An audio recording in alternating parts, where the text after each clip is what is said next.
Ready na yung ating noodles with chestnut. Ayun.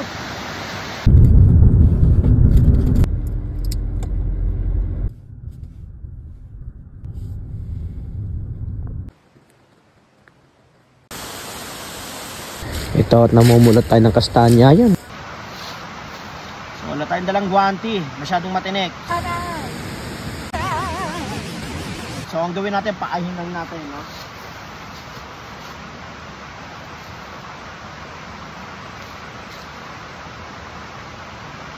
So, taba, di ba? Maganda dito ang chestnut o kastanya sa Italiano dahil nga nasa taas tayo, no, ng bundok, very nature, napakataba ng lupa, napakaganda ng hangin, and then yung tubig, no? Siyempre, na-absorb niya yung tubig.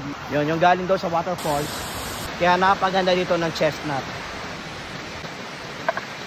Luluto tayo ng noodles. Ihahalo natin to. Okay, chestnut. So, noodles with chestnut.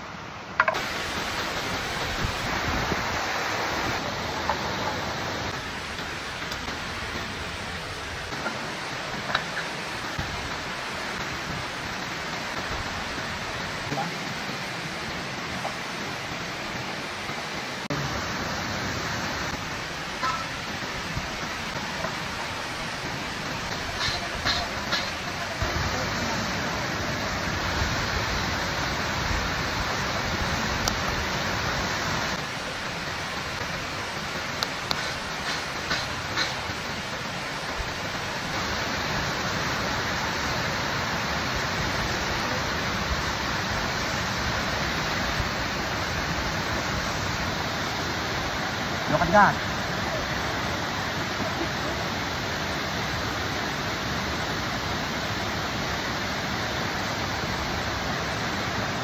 Ready na yung ating noodles with chestnut. Kastanya. Kain tayo.